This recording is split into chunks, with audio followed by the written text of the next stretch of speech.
로마서 13장은 크게 두 가지 의무에 대해서 다루고 있습니다.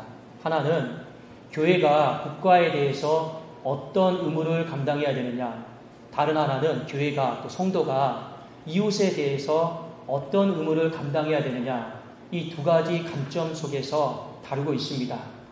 먼저 로마서 13장 7절과 8절에 보면 모든 자에게 줄 것을 주되 조세를 받을 자에게 조세를 바치고 관세를 받을 자에게 관세를 바치고 두려워할 자를 두려워하며 존경할 자를 존경하라. 피차 사랑의 빚 외에는 아무에게든지 아무 빚도 지지 말라. 남을 사랑하는 자는 율법을 다 이루었느니라. 7절 말씀해 보니까 국가에 대한 의무가 나오는데 바로 납세의 의무입니다. 이 납세의 의무는요, 교회를 다니든 안 다니든 신앙이 있든 없든 간에 누구든지 죽는 날까지 다 해야 되는 거예요. 그 관점의 연장선상에서 오늘 8절의 사랑의 의무를 다루고 있습니다. 8절 말씀을 공동 번역으로 보면 이렇게 번역이 됩니다.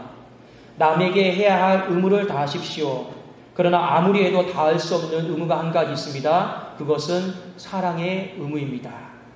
남을 사랑하는 사람은 이미 율법을 완성했습니다. 로마서 13장에서 사랑에 대해 다루고 있는데 이 사랑을 의무다라고 하는 관점 속에서 오늘 성경은 다루고 있습니다. 성경을 살펴보면 신학적으로 설명하기가 굉장히 광범위한 주제들이 있습니다. 예배를 한 문장으로 정의하기가 어려워요. 기도는 무엇이다라고 한 문장으로 설명하기가 어렵습니다. 마찬가지로 사랑이다라는 것을 한 문장으로 설명하기가 굉장히 어렵습니다. 그런데 오늘 바울은 이 사랑은 의무입니다. 이 한 가지 주제를 가지고 오늘 말씀을 풀어내고 있습니다. 특별히 남을 사랑하는 자는 율법을 다 이루었느니라. 바울은 남을 사랑해야 됩니다라고 명령으로 이야기를 하지 않고 남을 사랑하는 자는, 이것은 헬라어 시제로 보면 현재형이에요. 그러니까 의무로 말한 거예요. 죽는 날까지 우리는 남을 사랑하고 있는 모습을 보여야 됩니다. 보통 성경에서 이웃을 사랑해야 됩니다라고 명령하고 있잖아요. 근데 여기서는 명령하지 않고 현재형으로 의무로서 남을 사랑하는 자는 다루고 있음을 우리가 알 수 있습니다. 근데 중요한 것은 우리가 국가를 향해서 납세의 의무가 구체적이잖아요. 마찬가지로 이 사랑의 의무도 추상적인 것이 아니고 구체적이다. 그것을 우리에게 일깨워주면서 우리 크리스찬들이 이웃을 어떻게 사랑해야 되는가, 그것을 오늘 두 가지 관점 속에서 일깨워주고 있습니다. 첫 번째는 이기적인 사람이 되지 마십시오. 이것이 우리가 사랑을 해야 될 첫 번째 모습입니다. 우리 다 같이 로마서 13장 9절 말씀을 함께 읽도록 하겠습니다. 시작. 가늠하지 말라, 살인하지 말라, 도둑질하지 말라, 탐내지 말라 한 것과 그 외에 다른 계명이 있을지라도 내 이웃을 내 자신과 같이 사랑하라 하신 그 말씀 가운데 다 들었느니라. 마지막에 보면 내 이웃을 내 자신과 같이 사랑하라. 이것이 우리가 이웃을 사랑하는 구체적인 방법입니다. 내 이웃을 내 자신같이, 내 몸처럼 사랑하라는 것은 여러분 어떤 의미일까요? 가장 기본적인 의미는 내 것이 소중하면 다른 사람의 것도 소중하다라는 겁니다. 내 생명이 소중하면 다른 사람의 생명도 소중하다라는 거예요. 그런데 문제가 있습니다. 왜 예수님께서 또 그리고 성경에 이웃을 사랑하는 이 방법에 있어서 내 이웃은 내 몸처럼 내 자신처럼 사랑해야 된다라고 말씀하셨습니까? 인간이 부패예요. 그 부패한 마음속에 이기적인 유전자가 많이 있습니다. 그러니까 우리는 어떤 일에 대해서 이기심을 가지고 내 중심적으로 바라보려고 해요. 내 중심적으로 해석하려고 합니다. 그러니까 내 건 소중한데 다른 사람의 것은요 안 소중해요. 성경에 그것이 명확하게 명시가 되어 있습니다. 창세기 여러분 4장에 보면 가인과 아벨의 제사가 나옵니다. 가인이 동생 아벨을 살인하고 죽이죠. 왜 죽입니까? 하나님이 나의 예배를 받지 아니하시고 동생의 예배를 받았다라는 거예요. 그랬던 홧김에 동생을 죽입니다. 근데 문제가 생겼어요. 동네에 있는 사람들이 가인은 살인자다, 동네에도 쫓아내야 된다, 죽여야 된다. 이 소문이 들려오니까 가인이 하나님 앞에 은혜를 구합니다. 하나님, 잘못했습니다. 내 생명을 보호해 주십시오. 그랬더니 하나님께서 하신 말씀이 창세기 4장 15절에 여호와께서 그에게 이르실 때 그렇지 아니하다. 가인을 죽이는 자는 벌을 7배나 받으리라 하시고 가인에게 표를 주사 그를 만나는 모든 사람에게서 죽임을 면하게 하시니라. 하나님이 가인에게 표를 줬어요. 지나가다가 사람들이 가인을 만납니다. 그러면 사람들이 반응이 뭡니까? 살인자, 죽어야 돼, 쫓아내야 돼. 가인의 마음이 두렵죠. 근데 사람들이 가인을 심판하거나 죽이지를 못해요. 왜요? 하나님이 가인에게 표를 줬어요. 그 표가 무엇입니까? 저 사람에게 손을 대면 하나님께서 저 사람에게 손을 댄 사람에게 7배나 하나님이 갚는다라는 것이에요. 그렇게 하면서 하나님은 가인의 인생을 보호하셨습니다. 우리 하나님 참 긍휼이 많죠. 대단하신 분입니다. 그런데 가인의 후손 중에 라멕이다라고 하는 사람이 있습니다. 이 사람이 훗날에 또 살인을 저질러요. 그런데 그가 살인을 저지르면서 하나님 앞에 살려달라고 간구하는데 이 모습이 굉장히 이기적이에요. 창세기 4장 23절과 24절 말씀을 제가 한번 읽겠습니다. 라멕이 아내들에게 이르되 아다와 실라여 내 목소리를 들으라. 라멕의 아내들이여 내 말을 들으라. 나의 상처로 말미암아 내가 사람을 죽였고 나의 상함으로 말미암아 소년을 죽였도다. 가인을 위하여는 벌이 7배일진데 라멕을 위하여는 벌이 77배 1이로다 하였더라. 라멕이 사람을 죽였어요. 누굴 죽였습니까? 소년을 죽였어요. 뭣도 모르는 소년을 죽였단 말입니다. 그런데 오늘 말씀에 그 소년이 라멕에게 상함을 입혔어요. 상처를 입혔어요. 근데 이 상함과 상처다라고 하는 히브리 단어는요, 어떤 의미냐면 찰가상을 말하는 거예요. 소위 어린애가 지나가다가 라멕을 건드렸어요. 몸에 상처가 났어요. 그런데 이걸 못 참아가지고 그 못 모르는 소년을요, 죽였다라는 겁니다. 그러니까 사람들이요 말을 하죠. 살인자다. 동네에서 쫓아내야 된다. 했을 때 라멕이 하나님 앞에 은혜를 구합니다.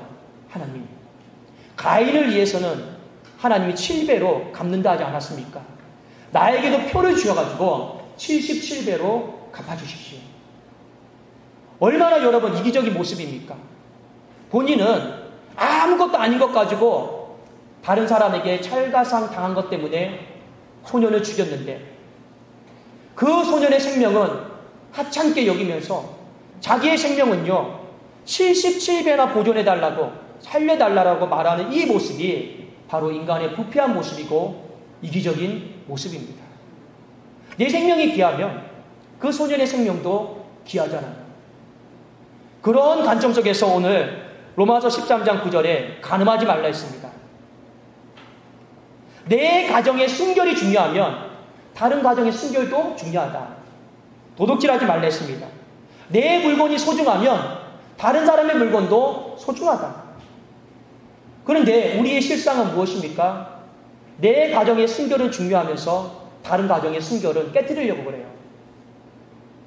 살인도 마찬가지죠.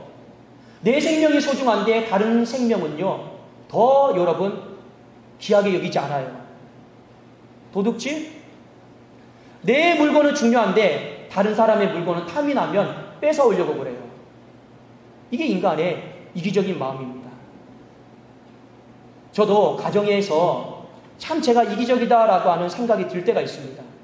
그게 언제냐면 양가 부모님을 대할 때예요. 그러려고 하지 않는데 이상하게 저희 부모님은 중요한데 처가댁은 약간 안 중요하게 여기는 제가 성향이 있더라고요. 특히 용돈 드리는 문제에 있어서. 제가 그걸 가만히 살펴보면서 참 나도 이기적이다. 부모님이면 똑같이 양가 부모님이 중요한데 그게 공평하지가 못하더라고요.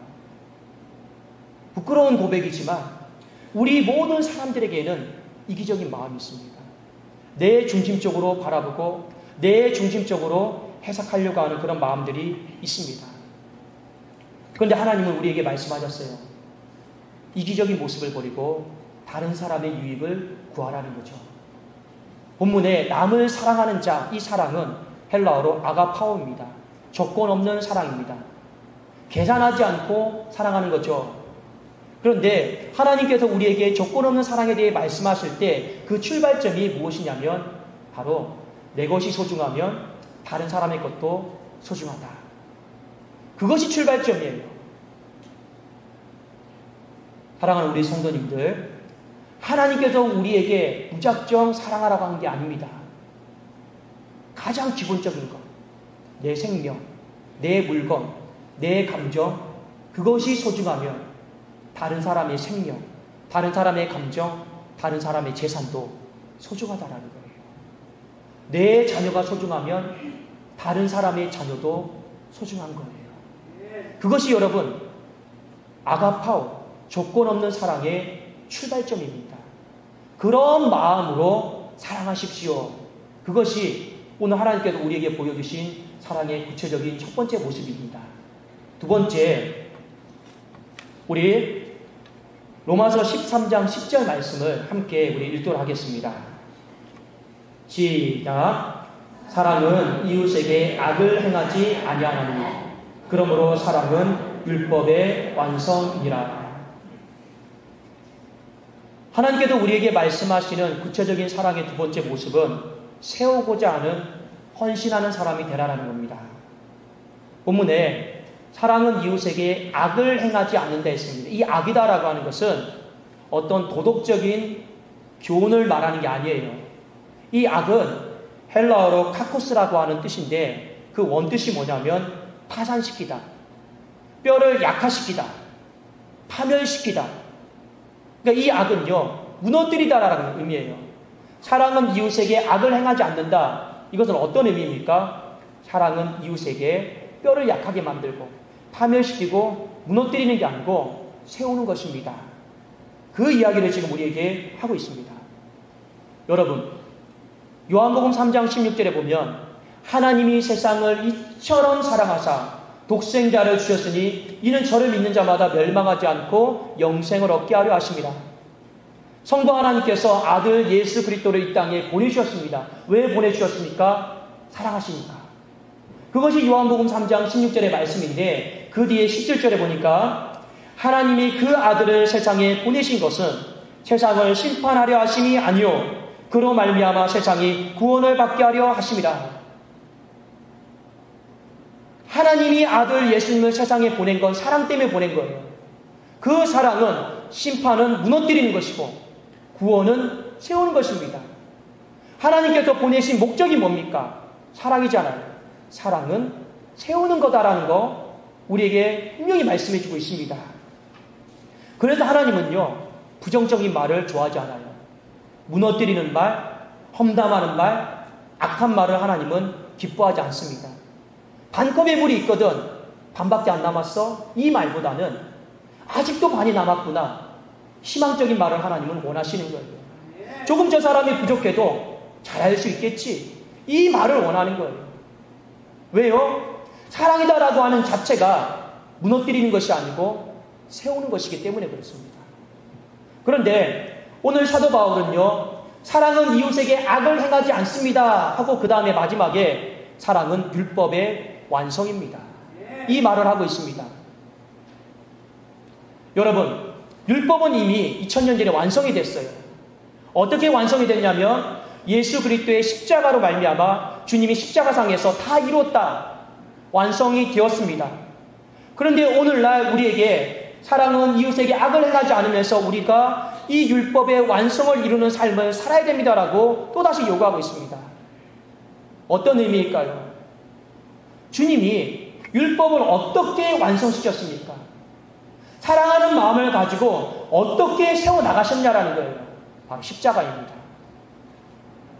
주님이 십자가를 지시면서 골고다 언덕까지 올라가시면서 다 이루었다.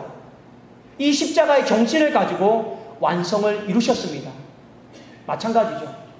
사랑은 세우는 거예요. 세우는데 말과 혀로 세우면 안 됩니다. 어떻게 세워야 됩니까? 십자가의 정신으로. 내려놓음과 수고와 헌신으로